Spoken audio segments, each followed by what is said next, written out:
Alors, bonsoir, M. Blanchet. Bonsoir. Mark Carney, je vous apprends rien, évidemment, est le favori dans la course à la direction du Parti libéral. Est-ce que ça force le Bloc à revoir ses stratégies? C'est pas tant Mark Carney qui force le Bloc à revoir ses stratégies, c'est le fait que l'axe politique habituel est un axe Québec-Ottawa. Nation québécoise contre vision que le Canada a de lui-même. Maintenant, l'axe, il est Washington-Ottawa dans une négociation commerciale qui s'annonce chaotique avec un président élu et dictateur à la fois.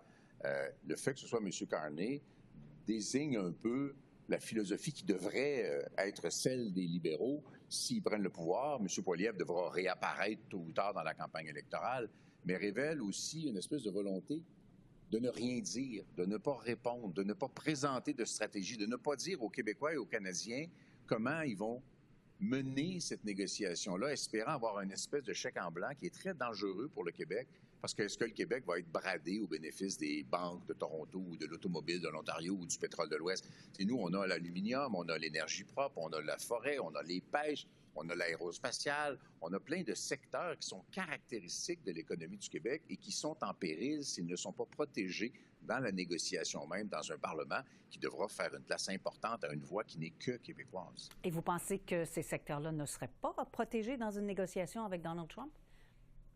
Il est assez remarquable d'observer deux choses. D'abord, Donald Trump vient de faire une opération avec l'Ukraine où il a dit « Si vous voulez être mon ami, vous allez me céder la moitié de vos minéraux stratégiques. » C'est pas odieux à moitié, cela, c'est beaucoup odieux, d'une part. Et d'autre part, pourquoi, si les autres ont envie de parler de ce que sont les enjeux du Québec, n'ont-ils rien dit à date? Ils se sont plutôt portés à la défense de la vision canadienne du Canada, c'est-à-dire la Charte des droits et libertés, le multiculturalisme, financer des démarches jusqu'en Cour suprême contre la loi québécoise sur la laïcité ou la loi québécoise qui protège le français. On a affaire au Canada libéral qui, historiquement, a toujours bradé le Québec au bénéfice de l'Ontario. Bon, on va y revenir à la loi 21 parce qu'il y en a été question pendant le débat d'hier en anglais, notamment, là, pendant le débat en français également. Mais d'ici là, continuons sur cette question, si vous voulez bien. Vous n'avez pas l'impression quand même que Ottawa tente de résister aux menaces tarifaires partout au pays, incluant au Québec? Bien, pour l'instant, tout ce qu'on sait, c'est que le Canada riposterait dollar pour dollar à des tarifs américains. Mais l'étape tarif de la chose, ce n'est que le début d'une négociation. On confond les deux. La négociation, c'est tout est sur la table ou des secteurs sont sur la table pour modifier l'entente de libre-échange existante. Les menaces de tarifs, c'est la volonté chaotique de Donald Trump, dans son approche habituelle, de mettre l'interlocuteur à genoux, d'isoler le Canada du Mexique, de créer un contexte qui lui soit outrageusement favorable.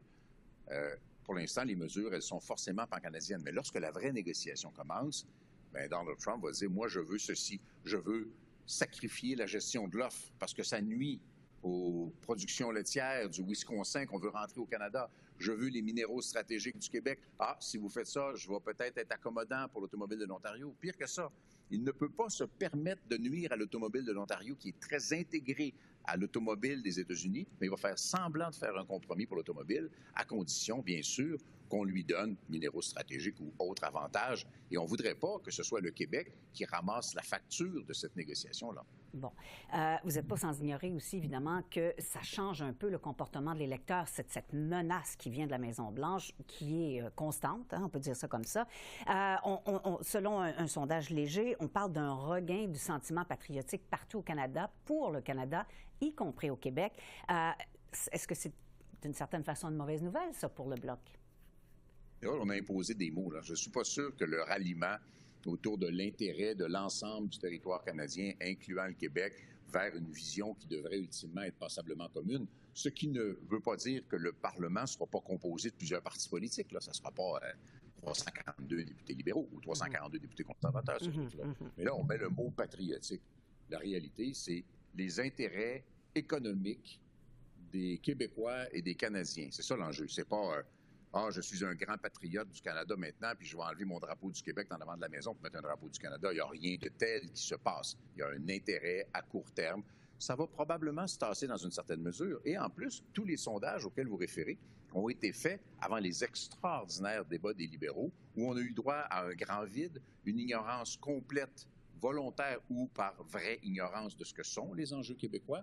et une volonté, bien sûr, de centraliser à Ottawa l'ensemble des pouvoirs, quitte à passer sur le corps des provinces.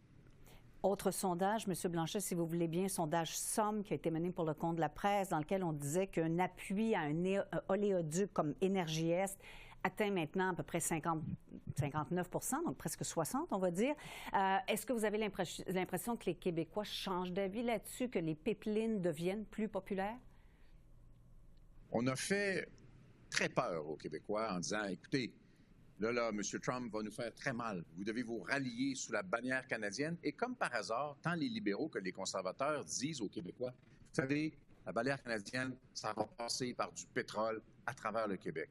Une analyse le moindrement sérieuse, c'est qu'il n'y a pas de marché pour ce pétrole vers l'Europe qui diminue sa consommation.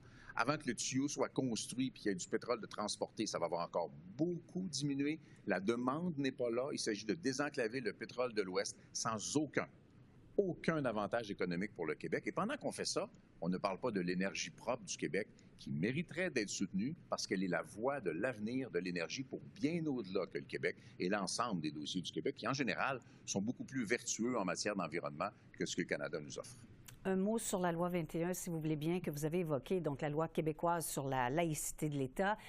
On l'a bien vu au cours des débats, il y a une espèce de consensus contre cette loi-là. C'est pas la première fois qu'on le voit, mais là, ça a été réitéré, si vous voulez. Ça promet d'être une bataille en Chambre si les libéraux remportent les élections? Les libéraux et les conservateurs qui ont la même position en matière de langue et de langue française et de laïcité, c'est-à-dire de prendre l'argent des Québécois et de le dépenser contre deux lois québécoises que les Québécois veulent dans un large consensus, ça va les suivre. Ils vont payer le prix de ça. Mais pour l'instant, pendant qu'on regarde tous du côté commercial, on risque de s'en faire passer une vite en matière de langue et en matière de laïcité. Mais les libéraux ont révélé qui ils sont. Multiculturalistes, Charte des droits et libertés, héritée de Papa Trudeau, qui a été construite dans le but d'affaiblir l'identité nationale du Québec.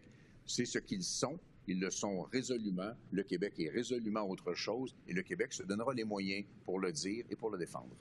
Alors, terminons cette entrevue là-dessus. Merci beaucoup, M. Blanchet, d'avoir répondu à nos questions aujourd'hui. Un plaisir. À bientôt. Au revoir.